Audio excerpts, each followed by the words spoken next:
This is Take a Cue, Season 2, Episode 3. 1, 2, 3, 4. Welcome to Season 2 of Take a Cue. I'm Erik Donough, 8th grade band and jazz band director. And I'm Jen Wise, 4th and 5th grade instrumental music teacher. We're two veteran educators with over 35 years of experience teaching music in New Jersey public schools between the two of us, and we're excited to bring teaching experiences and insights to you. I am really excited. Whether you're just starting out in your teaching career or you've been teaching longer than we have, this show will help you grow with new ideas and perspectives about music education and teaching. We hope you'll be just as inspired as we are every time you listen. Before we begin, if you enjoy our podcast, please help us out by doing a few super easy things. First, subscribe on your favorite podcast app. Then, make sure you rate the podcast and leave a review. It helps people find our show who haven't yet, and we really appreciate it. If you find that you get a lot out of our episodes, we'd be grateful if you considered becoming a monthly supporter to help us grow the podcast. You can sign up to make a secure monthly payment using the link in our show notes or on our Spotify for Podcasters site, podcasters.spotify.com/pod/show/take a. Also, if you have questions or comments about anything you hear in the episode, come and interact with us on social media. We're Take a Cue Podcast on Facebook and Instagram. Hey, Erik. Jen, Hey. how's it going? Oh, I'm good. Things are going really well here. So we just had a happy, healthy Thanksgiving holiday, and You survived the turkey coma? turkey apocalypse, turkey Mageddon, turkey, yeah, actually we it's a few days after we finished our turkey leftovers tonight for dinner. So Nice. yeah. Nice. How Wow, about you? it lasted that long, huh? It's not, I mean, it's no secret we're not recording this in December, but TV Don't magic. tell the listeners we're not live. I know, TV magic. So how about you? How was your Thanksgiving? It was really nice. We just Yeah. did a lot of local traveling, nothing outlandish. We ate really good food, got to see a lot of our family members that live nearby and even some that don't. Okay. And, the girls had a good time, but you know what? There was a good amount of downtime too, Okay. which is always important. It was also Cindy's birthday this Yay, week. Happy birthday, Cindy. On Saturday, it was her birthday. It was one of the big ones that ends in 0. Okay. And so she was very, very excited. And before that, a few weeks ago, we got to spend a nice long weekend in Jamaica for her birthday. All so that was fun. Nice. I don't know if you can tell, I'm much tanner Oh, yeah. than I was before. You've got that just came back from vacation. No, glow. It's, it's under there somewhere. It's I'm always kind of pink anyway, so it's just kind of the way it goes. But it was a lot of fun. It was nice. Yeah. Going back today, we're recording this on Monday, the 27th. Going back today was the longest week of the year so far. Oh my gosh, it really was. Today just went on and on and on. I think I had 9 small group lessons today, and it was like, oh, I just have one more. Oh no, wait, it's 2 more, and then lunch. Oh, I just have one more. Oh no, wait, it's 2 more, and then the end of the day. It's like there was always just another thing to do this afternoon. So The kids were energetic. I don't know about yours. yeah, mostly actually. Most of them were energetic, a little forgetful, couple forgotten, band notebooks and instruments, but yeah, they were mostly happy to be there and ready for me. Nice. Yeah, I was out. But before we jump into school, yeah. how was your Thanksgiving weekend? I hear that you're busy. We were a little busy. We did light traveling also. We spent the weekend with my in-laws, with Tom's parents, and Nice. TJ got to go to his first basketball game. So we went to a UConn game up in Hartford and met up with some college friends, and he had a great time. And to the point where he didn't want to leave the stadium at the end. He's sitting there, just with a little tear, wanting to watch, just staring at the court. And, TJ, do you want to play basketball someday? Yes. TJ, do you want to be a Husky someday? Yes. Oh, So all right. it's like, do you want to play basketball here? It's like, all right, keep growing, bud. Like, reach for that 7 foot, So we'll see. And so that was a big one for him. He got out and did that. I love that. It was cool. Well, TJ and I both shared over the last 2 weeks the fact that we both went to our first college basketball games. Oh yeah, okay. Only a few years after him. Just a couple. But I got to go take in a Rutgers game against Howard University. Oh. That was a bunch of fun. My dad and I went. But cool. But yeah, so now how did he react to like? I don't know if Hartford is if the stadium there is like super loud, but the arena at Rutgers is just deafening. It's crazy. It really is, especially since Ray Allen made a guest appearance because he's an alum, and it was really cool. But we come prepared. So like, because he's been to a couple minor league baseball games and he's been to a Yankee game at this point, and we bring like, they're like not noise canceling headphones, but really just like the big puffy ear protection for him. That's really smart. He'll sit there and say it's too loud, it's too much, and it's surprising. It's not during the gameplay. It's during the timeouts when they're blasting music and the band's playing and but yeah, he's got these like, they look like those construction headphones. It's a good idea. So we pack those, and I actually forgot them. I forgot to pack them this weekend, but then I went. No. I know. But like, luckily, Target had a pair on Black Friday, special. So, excellent. And that ended up working out pretty well for him. So, but yeah, we always bring ear protection for him because I could barely handle it, and I get assaulted with sound every day. I teach beginning band. No, just kidding. Yeah. Shouldn't we all have those earmuffs like at all times? Yeah. So no, I do hearing have a pair. protection. I have a pair of earplugs in my desk drawer for sure. I use them a lot, more than you would know, more than I will let my trumpets know. Nice. I just pull my hair over my ears and I've got them. They don't. Yeah. I have a whole box of like 100 earplugs in my desk. Yeah, daily I pop those suckers in because because I want to hear TJ play instruments 10 years from now, and so what's this about playing at a wedding? You guys were in a wedding band? So my cousin got married last weekend, so this was a bit of a challenge, school wise, like taking a day to go to a family wedding when we had the following Friday off, but it's worth it. These things only happen once in the family. So Tom and I played all the prelude music for my cousin David's wedding, and we're considering kind of marketing ourselves as a flute guitar duet for like millennial weddings, because the playlist was kind of out there. It was like Death Cab for Cutie and Weezer and Saves the Day and That's awesome.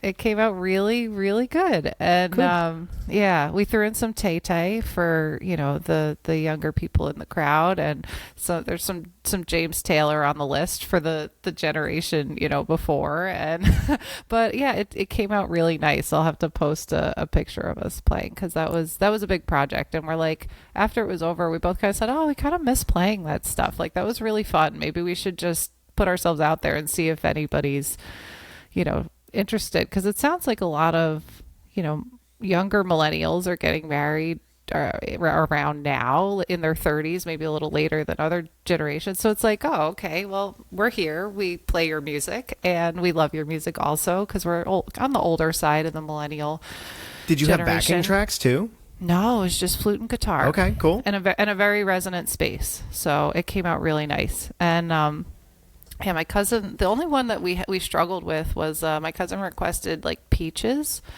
You guys know the Jack Black, like. Oh yes, it's well known in our house. Yeah, so we pulled it off. It was fun. We did it early on when the seats were mostly empty, and there were a couple people that were like, "Really? Is that what I think it was?" That was fun. So that like I said, that was a fun project.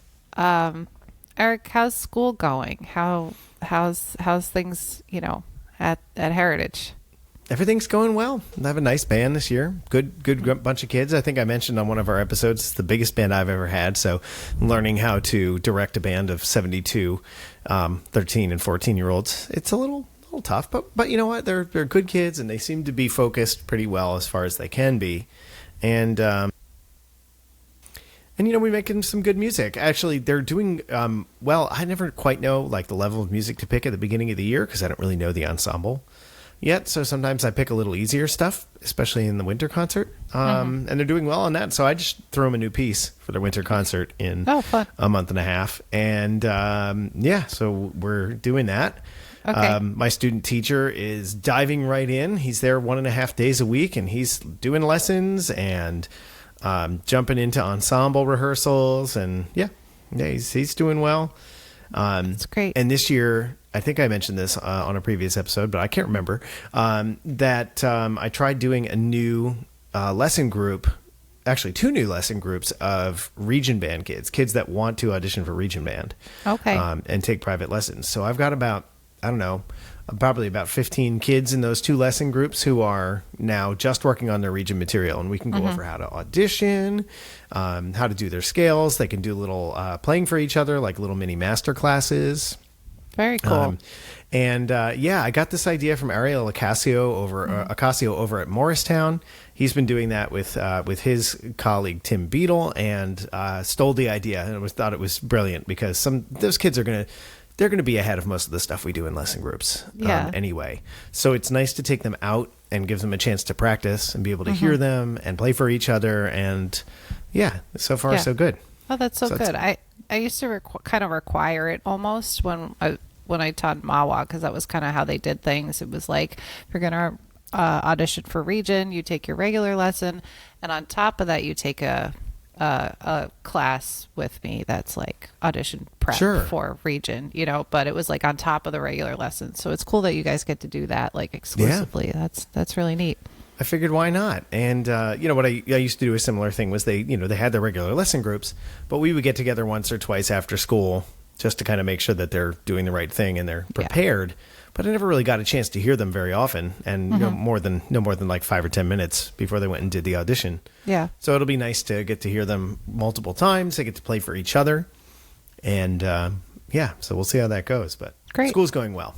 Going well. That's very good. Speaking of school and students, I love our topic for today. We've been kicking this one around for at least a year now about how to get students to buy into their own program, student ownership. Yeah. And, it's tough, but it's important. And, it is. And, I feel like between the two of us,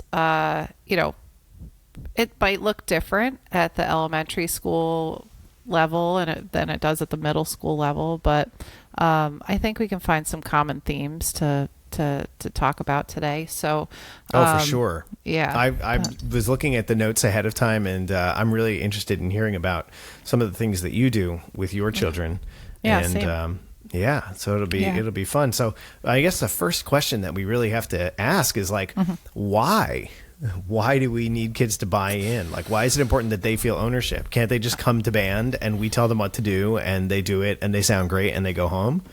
So we call that something else that's not really like educationally sound.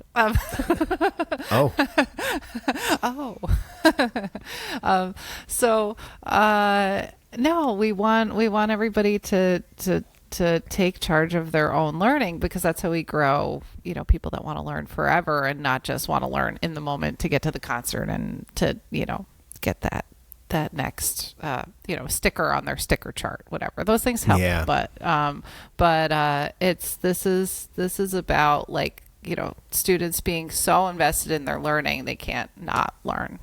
So, sure. Yeah. Sure, and I think you nailed it. It's about more than just the immediate experience, but teaching them to be lifelong learners, or at least learners of more than just that moment, and to really enjoy it. It's that intrinsic motivation piece that we're all like searching for, right? Yeah, totally. And I think, you and I are pretty aligned on this, that it's like you're leading the horse to water and then gently pushing their head down into they drink. Yes. Yeah. The first topic du jour, and I think this is one that maybe you have a little more to say on than I do, is student choice. Okay. And when Jen wrote this in the notes, we were writing the notes at the same time, and she wrote student choice, and my comment was no choice. They're terrible at choosing. They get no choices. They get no choice. And my comment was, but it's a state standard, but they should choose. So, but no, we joke, and yes, student choice is definitely important. But I want to hear some of your thoughts on it. What do they get to choose? How does that look in your band? So it's choice within a framework, right? Kind of like beginning improvisation. So we, at our winter concert, I've said this on previous episodes, each lesson group does their own piece, in addition to like playing a couple with the band, right? So I will come to the flute section with like 3 choices that I know will work for them, and we play through them. We talk about what's going to be challenging, what makes it easy, and they can choose any of those 3 options, and I know they'll succeed. So I do feel like that gives them a little bit of ownership over what they're playing at the concert. The full band pieces, I look at the whole group and I'm like, this is what we're doing. We really don't get a choice there, at this point, because they're just starting to figure out like what can we achieve in 6 weeks, like 6 weeks from now when we have to put this on stage. So, but we get there. We'll talk about this a little bit later when we start to deal with like goal setting and setting practice goals and that kind of thing. I feel like they can start to figure that out. So that's one thing we do to give each other a choice. I love that idea of giving them choices on their practice goals. That's something, honestly, it's never even crossed my mind. Mm-hmm. Talk to me a little more about that. So, so with their practice, practice goals, I don't, like, I'm not necessarily saying like you could choose, this or this, but like I have, I'm a big fan of assigning units, especially on Make Music Cloud, because that it just sits there, right? You've got, I assign 3 or 4 songs at a time. They sit out there in space for the window that that assignment's open, and I make suggestions like, okay, if you're like today, if you're a Standard of Excellence fan, we were going through exercises 23, 24, and 25. But when I presented it to them in class, I was like, you might want to consider approaching these in Make Music Cloud 24 or 25, 24, 23, because 25 is a scalar exercise that can really help you play 24, and 24 has this pattern hidden in there that can help you play 23. So like, we kind of like weave our way through the practice, assignments. And I say, if you want to go about it, like the lower number is easier, it's probably easier, but I know that 25 can help me play 23. So I'm going to practice that first, and you could choose to do it anyway. So I like that. It's like a little choice that they get to make when you assign a whole unit, but like you can kind of help lead them into like, okay, see what practice, routine works for you, Sure. Yeah, I mean, the other thing I've been giving choice on, but like more recently is, especially with my second year students, we skip around a lot in the book. Like I know we have once a week lessons for 30 minutes. We're not going to play every song in the book. I'm very open with them about that. No. Yeah, we don't do that either. I wish we could get to everything. Yeah. There's a lot of good stuff in there. So, I'll kind of give them 2 pages to choose from, and I'll say you can choose anything on these 2 pages that I haven't already assigned you, like that it hasn't already made its way into Make Music Cloud and as an assignment that you submitted. So, pick a song. We'll do a show and tell. And next week, work it up, play it, prepare it, and you can share it with us next week. And that's been working pretty well for my second year students. If we're approaching like 2 pages at a time, in the book. Cause like I said, with, kind of the whole units thing, I'm not, Like, okay, let's practice this song. Let's get this song good. Let's get this one concept. We're kind of like, because music's cumulative. We're working on slurs and ties, and we're working on slurs and ties and dotted half notes at the same time. It's like it's all kind of there on that one page. So, yeah, it kind of leads itself into that like more holistic mindset of learning. Sure. Working your way through the book. So. Yeah. Okay, so now that's how you do it in lessons, and it seems like that. You still, of course, have to lead them to the things that they need to know. So they can have full autonomy over everything. But I like that they're it's giving them just a little bit of taste of, okay, I'm involved in this. I'm going to make the choices that I want to make. So what about with the ensemble? Do you have ensemble choices at all? Anything that you have, or even in the larger groups? Well. I mean, a popular one that I will use pretty often is like we have those bass drum mallets with double-sided heads, right? So it'll be like, which side do I use? It's like, well, try this one. What do you think? Yes. Okay, let's try the other one. What do you think? And they're always like, I don't know.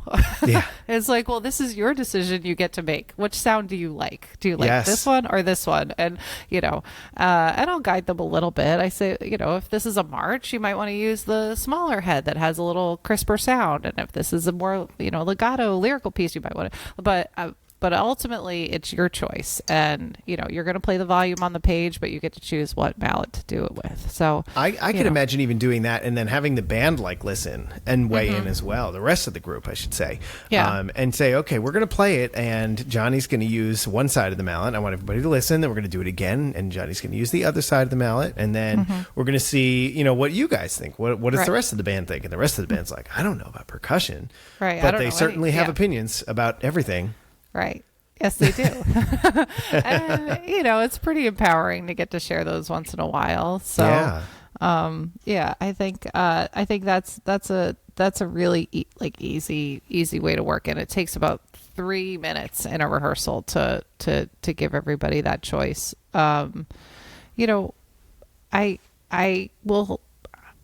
give that much choice in rehearsal because I feel like our rehearsal etiquette or rehearsal flow is still we're still making that foundation. So I struggle to give up the reins a little bit. Oh, yes. This early rehearsal. In the year, it's hard to do, especially with first year players. Yeah, definitely. So, later in the year, I do instrument of the week every week. So if this week is flute, I play my flute and they echo back and forth patterns, listening to me play flute, and they echo it back. So later in the year, if I have a few brave souls, I'll have them play the patterns, the rest of the band echoes it back. That's kind of a good way to give that, give them that stage. But and I know it when I'm in doing band rehearsals and getting kids to buy in. This goes a little away from choice, but just getting kids, students to be more a part of the rehearsal leadership. I mean, beginning of the year, it like you said, it is tough,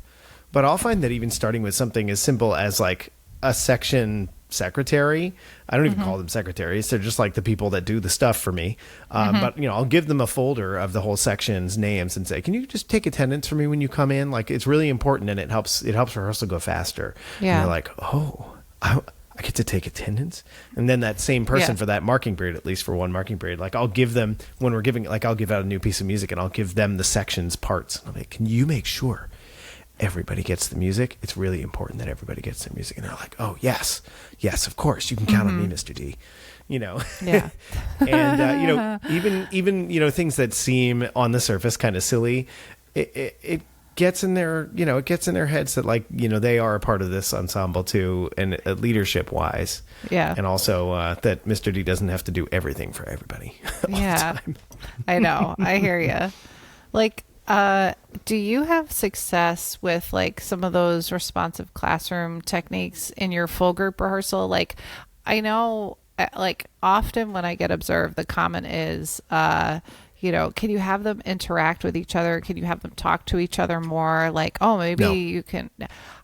I have such a hard time incorporating those things in the large group rehearsal. Like, sorry to interrupt, but I was just going to interrupt. I was just going to say no. In a group of 24 math students who are or 24 English students, where you're working on reading a passage, and then you're going to discuss the passage. Like, yeah, okay. But a group of 70 plus kids, the moment you give them a chance to talk, you've lost at least 5 minutes of rehearsal. Right. Like, and I get why it's valuable, because reflection is so important to student ownership, and we'll get to that in a moment. But I don't always find that like the turn and talk thing is a thing that helps me. I do use like the 1 to 5 kind of like where are you like self-assessment thing. I use that like daily. I use that stuff all the time. And that is ownership. That's taking charge of their own education, because they're stopping and thinking about what they're doing for a moment, and how they're doing that. That's important. But I'm with you. In large rehearsal, almost never. Yeah. In same. small ensemble, sure. Yeah. In lessons, absolutely. But yeah, not in general music. Absolutely. Yeah. Like we'll do it there too, but, but in band, no. Yeah. No. And I think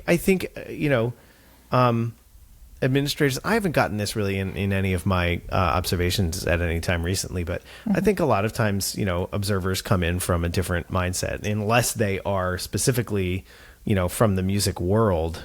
A lot of times they're not really familiar with how that would look. Okay. And maybe, somebody who comes in who does have a music background was successful with it, and that's awesome. In which case I might ask, could you come in and model this for me? Because I've tried this and haven't been successful. Yeah. Cause that's kind of where I'm at. These things are I'm sure they would if it worked for my ensemble, but I haven't gotten it to work for them. Yeah, maybe down the road. Well, once they know more of the rules, and you know that they can handle 30 seconds of off topic, as in like you not leading them, specifically. Yeah, no, it is tough. It is tough. Yeah. So do you do anything with like students actually leading any parts of the rehearsal yet in elementary school, or is that something that you don't really work with too much? Not yet. It's besides I think the most I do is like, guys, where are we? I forget. I was talking to the percussionist for so long. Like, what are we doing? Yeah. Besides that, and they're like, "Whoa, we're at measure 35." Like that's about the most I get for nice. Student led parts of our large group rehearsals. Yeah. How about you? I've found with 8th graders, I can start to actually have them do little like portions of the rehearsal, especially with like breathing exercises or warm ups, long tones, have them lead, even just getting on the podium and just the counting off. The kids the students get to see somebody else on the podium. They get to, the students get to feel the power of the podium and the baton. Sure. I always give them my nice Newland baton to hold, and then sanitize it afterwards. But no, I think it's really good, even just for 5 minutes in rehearsal, just to have a student up there, and I'll stand in the back and I'll when we do breathing gym stuff, like I'll mirror what they're supposed to be doing. I'll give them little cues behind the band. So that if they forget what comes next, like I'll remind them. But yeah, it's nice, and some of those kids have gone on to become like drum majors in high school marching band, and maybe not because they were asked to stand and do breathing gym exercises, but you never know. Yeah, right. It's like it's empowering. Yeah, it really is. Now, while we're on the subject of rehearsals, yes, I'd mentioned last year that I had done a piece for the spring concert where the students were responsible for putting it together 100% themselves. Yeah. How does that work? I just wanted to make sure that I sort of dump this in here before we kind of go away from the rehearsal part of ownership. But for our listeners who maybe are middle school directors or even high school directors, I haven't done this every year, but basically the way it works is when we have this spring concert, I'll say, okay, I pick a piece of music that I know is below their level, and that they're most likely going to eventually be successful on.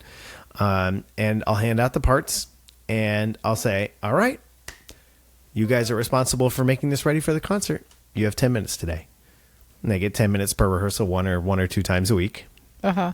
And I just get off the podium, and usually the first day or two, it is just chaos. They nobody knows what to do. Nobody knows how to lead a group. 6 kids come up to the podium and try to take charge, and nobody really knows what's going on. And it's a holy mess. But they start to figure it out, and each group does it a little bit differently. And I don't really try to lead them much. It is so hard to hold my tongue. Oh, I'm sure. Oh my gosh, it's so hard to hold my tongue. And I do give them a little time in lessons too. I'll give them 5 or 10 minutes in the lessons to say, okay, now you guys have time to work on whatever it is. And I'll just sit down at my desk.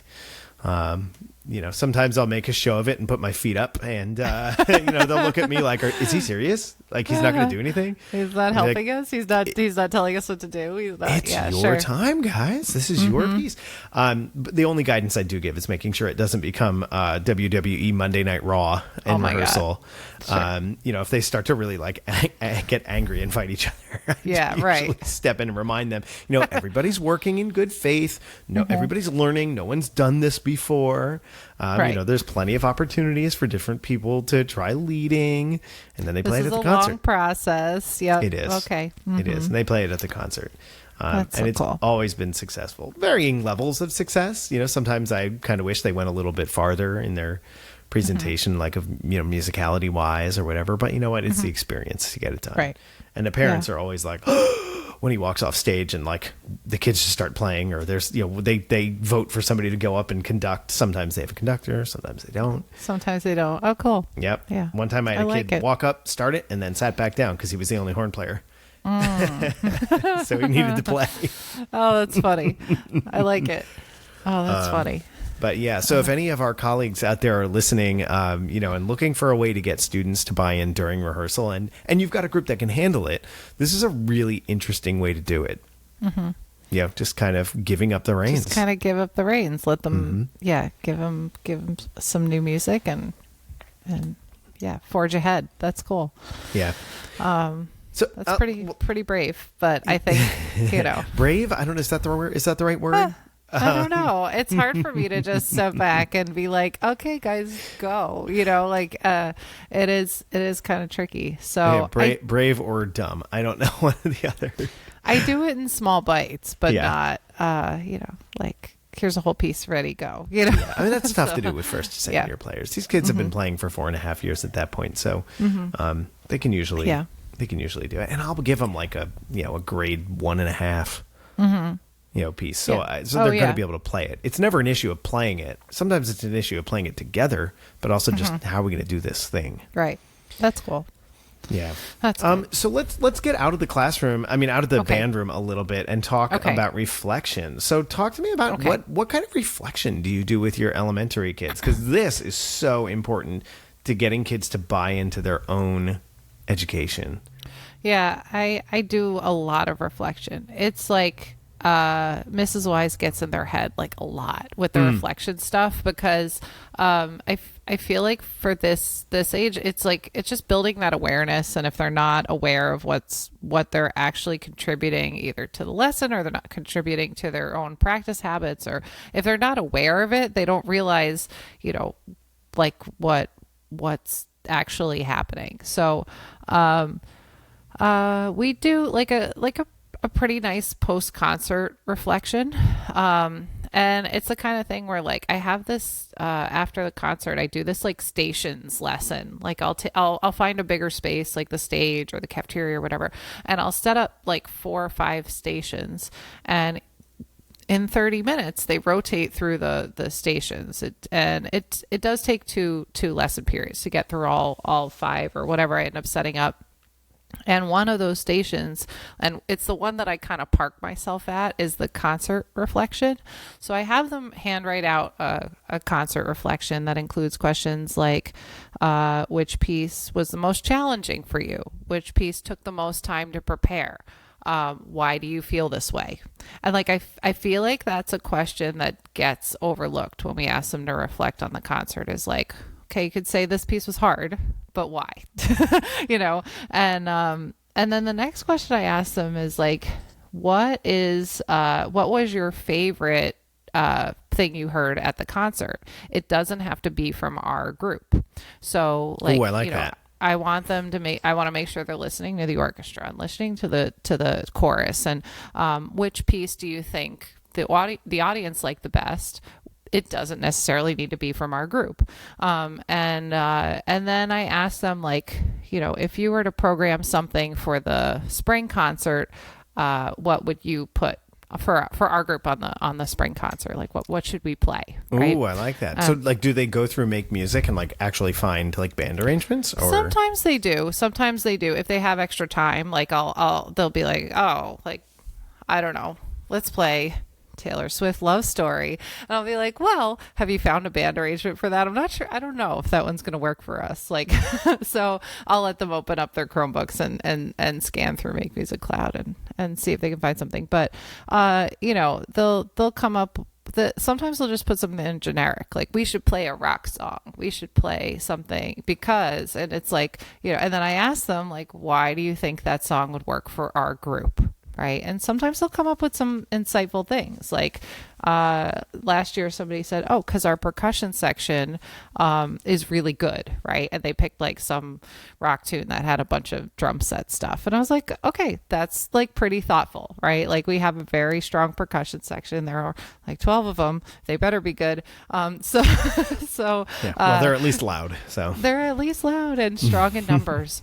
So, I feel like that's an important thing. And I think it increases ownership because, they're looking at the whole picture. They're seeing themselves in the context of a whole night of music, right? And then, it gives them the chance to be like, this piece was the most challenging for me, and here's why. And sometimes it depends. Like sometimes I'll put something on there that's like, oh, what's your goal to practice, before the next concert? Like, what do you want? How do you want to grow from this or something? I forget what the actual verbiage is I use, but, we start to, I'll ask a couple questions in the concert reflection that are actually not a reflection. They're like forward thinking, goal setting type questions. Oh, so, yeah. Oh, I love that. I know in the notes you talked about goal setting. And that's awesome. So they're looking backwards at their performance, but they're also looking forward to what do I need to work on? I like that. Yeah. Yeah.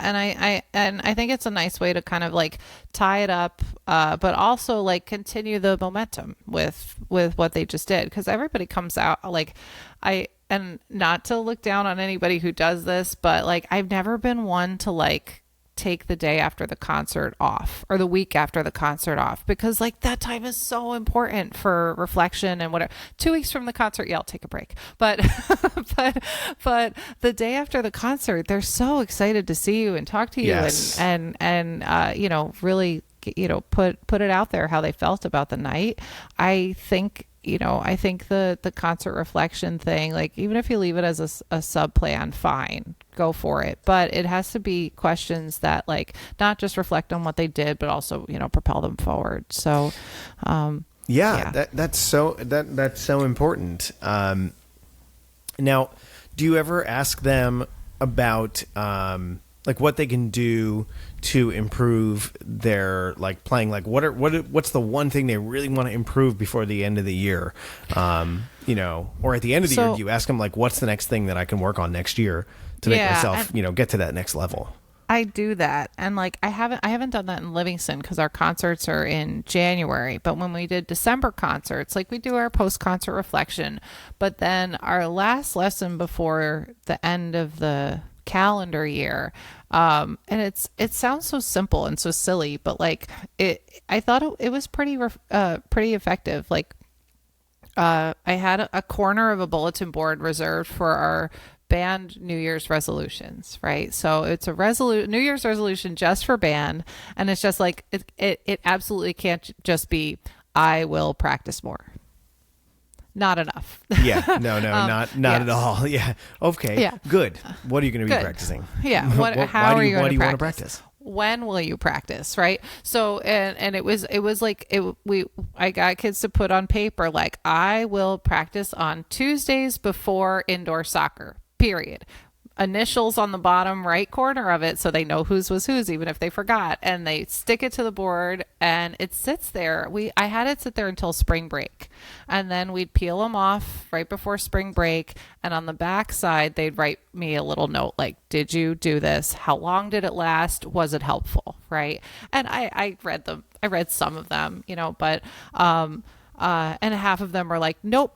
Didn't do it, didn't try, it didn't last, half as long as my real, New Year's resolution, like that. This was a 6th grade activity, by the way. So, okay. All right. But for some of them, it was like, I did make a resolution to articulate, and now I tongue all of my notes where appropriate, right? Yeah. Like that's awesome. It's like, and some of them were very, like I said, Mrs. Wise gets in your head. So some of their goals were very specific to the things I had been talking to them about in lessons. Like, that's good. That means they're listening. They are. It was cool. It was like, you need to articulate, like, and then their New Year's resolution was like, I am going to learn how to articulate my notes. Great. Let's do that. Yeah. So, and I don't think you have to do this necessarily in as a New Year's resolution. I love it's cute, yeah. But even after the concert, like at the middle school, I think Brendan may do a version of this too. But like, I'll just open up a Google form, and I'll say like I'll ask him like, what do you think was the group's strongest piece? Why do you think it was the strongest? What do you think was the what did you want to have go better? Than it went, and then I'll ask them like personal questions too. Like what is your strongest element of your playing, and I'll ask because it's good to take some what's the word I'm looking for? Ownership. It's good to take inventory of your positive traits as well. And middle schoolers especially will just tell you everything that they're bad at. That they're this didn't go well. This wasn't good. So I don't do critical. this well. So critical. So it is important for them to be for them to say, okay, what do I do well? And then I'll ask them, okay, so like by the end, between now and the end of the year, what do you think is the part of your playing, the element of your playing that needs the most work? And it can really be anything. I've gotten everything from like articulations, I want to play higher notes, to, I want to, I had one, we talk about phrasing a lot. So I'll talk, a couple of times I've gotten like, oh, I want to learn, I want to play phrases better or something like that. Be more conscious of where I'm breathing. Cause we do a lot of that. In the band music. So I think it's a really good thing to do. You can do it at any point in the year. I do it in September and again in January, and then we do like a reflection at the end of the year. And cool. I think we should. I think we should do it. I think you should.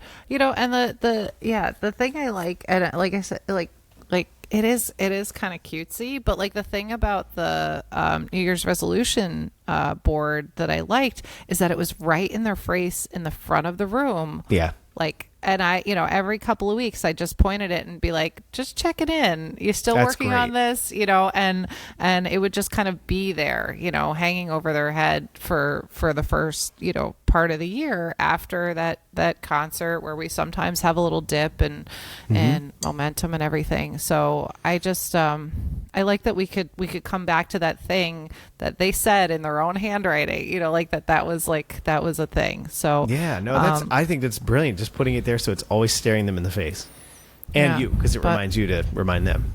I know, and I had to put one up there too. One year I got better at pinkies on the clarinet because I wasn't. Nice. So yeah, it was good. So my ictus needs to be more identifiable. Yes. My plane of beat, my beat plane needs to be more accurate. Yes. Oh my goodness, so funny. Listen, actually, that could be a good one for me. Is make sure that beat 1 is somewhere near beat 2. Yeah, floor, door, window, ceiling. So yeah, mine really is at the floor sometimes. That's the problem. Oh, okay. Shooting from the hip, huh? If it's big, I get excited. I'm going to make it as big as possible. I'm going to go from up here all the way down to the floor. Sweeping the table. No, just kidding. That's funny. I really do believe in goal setting. I used to do a program with my first year students we called the Practice-a-thon, and I don't know if I've mentioned it on here, but everybody got a sponsor, like a walkathon or a telethon or whatever. Everybody got a sponsor, and that person helped you get to your practice goal. And my practice goal that I set for them was that if they practiced 12 times in the span of a month, wrote it down, how long they practiced, and I set a limit for like, okay, a practice session is 15 minutes or whatever it was, 20 minutes, I forget. If you practice 12 times between now and our winter concert, you get to come to the practice-a-thon celebration, and like you're in, right? And then it was like, some of you are going to practice a thon your hearts out, and you're going to be the top practicers, and your name's going to get announced at the concert. And it was a pretty motivating thing. And I think it really plays into ownership a little bit, because a lot of them came back to me and said, like, I had no idea how good I could get with such consistent practice. And now they were like sold, they kept practice logs after that, even though I didn't require them. And parents were in on it. That kind of like, contributed to the ownership factor a little bit, because all of a sudden, like, oh, we said we'd do this, we're doing this, So, because usually it was a parent that was a sponsor, and I did let older siblings that were still in band be sponsors. If they were in band in middle school and high school, they could be your sponsor. So like, that was kind of, that's cool. And if you have like a multi-age job, you could have them be each other's sponsors. Totally. So yeah, that was kind of fun. We had generational sponsors going on for a while. Like it was pretty neat. So, that was a thing. And it was one of those things. It's like, all of a sudden you do this thing and you're in the club. Like, you do this thing and, and it wasn't too exclusive. It was very rare that I said like, you didn't do enough, if you put two practice sessions on your practice log, it's like, do you feel you did enough to do this? And if they put 10 and they were supposed to get 12, I'd ask them like, well, was that more than you practiced the month before? How do you feel about practicing that much? And if they said like, it is a lot more than I practiced the month before, then it's like, well, game on. Come on in, join the party. Making the progress is more important than getting that number. Totally. So yeah, that was another like kind of goal setting thing that we used to do, and it was very successful when I could keep up my end of the bargain and host a party and bake for 120 kids. And so it was a little silly, but it was cool.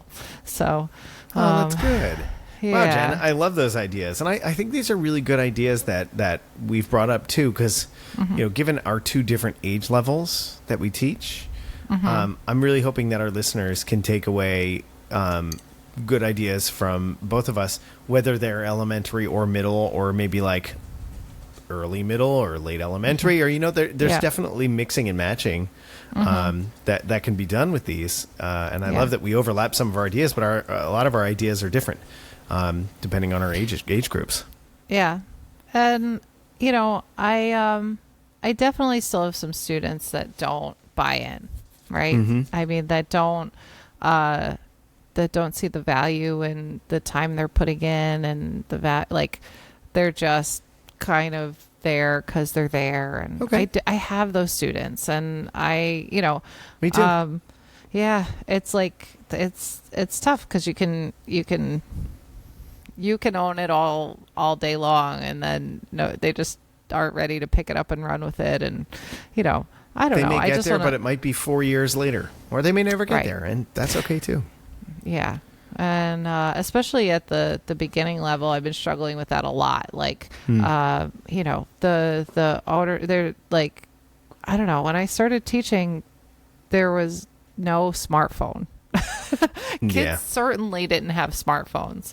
So, and it's one of those things. It's like now, there's so many other things to pull everybody in different directions, and some very, very, very attractive things on your smartphone or your tablet or your Chromebook that is issued to you from school. There's like a lot out there to pull their attention. The ownership thing, needs some deep thought, I think. And I'm really glad we got to talk about this today, because I struggle with this more and more every year. I think because of all the distractions. I don't think it's because I'm have less of a magnetism towards my program, but I feel like I need to keep changing this part of what we do. So yeah. Well, Jen, I agree. I think kids are pulled in a lot of different directions. Mm-hmm. I even look at my own daughter, my oldest. My youngest is not pulled in a whole lot of directions yet. But I look at my older daughter, and she's already getting pulled in different directions. And, I think she still does quite a bit less than a lot of other kids her age, mm-hmm. in terms of hours outside of the school day. And, it's tough. It is the way it is. It is the way of the mm-hmm. world right now. But I think the more that we can get kids to take ownership of their ensemble and of their learning, the more likely they are to stick with it and to get something out of it. If the goal is just being the absolute world's best player, they're probably not going to get there mm-hmm. for a lot of the kids. But, to have kids that really want to keep coming back year after year and are making progress and are building the program, I think it's key. Yeah. Totally. Yeah. Well, this was good. Do you have anything else? Anything else to add? I'm looking down our notes here. I mean, I think I'm tapped out. I think I am too. We hit a lot of good stuff about student ownership tonight. So yeah. I mean, if you like what you heard, please comment on social media, give us a rating and a review, subscribe to us mm-hmm. on our Spotify for podcasters page. Or on whatever app you're using. You're listening on an app right now. Just hit that subscribe button. It's really easy. Mm-hmm. Yep. Follow us on Facebook and Instagram. We're out there. We're posting cute pictures of puppies and kittens. No, just kidding. We're not. But we do put some good content out there. So sure. And Jen, we haven't done this a lot in previous episodes, but if listeners want to get in touch with you, what's the best email address? My best email address is genwisemusic, one N in Jen. I keep it simple, at gmail.com. And mine is Erik, Erik, at Donough, DONOUGH.net. So if you ever have any questions or thoughts or comments, you're welcome. If you don't feel like adding them on social media, you're always welcome to reach out to us via email. We do check our email, and we'd be happy to respond and hear your thoughts. If you really like what you hear, we'd be ever so grateful if you would consider becoming a monthly supporter. You can do that with the link in the show notes, and it helps us out. Any money that we happen to get from our supporters goes right back into the podcast.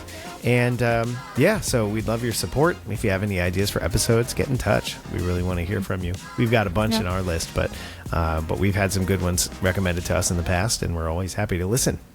Definitely. So, Erik, thank you. Thanks for this. We learned a lot tonight. So yes, I love this episode. I'm really glad we finally got a chance to dive into it, because I know we've had it on the list for a while.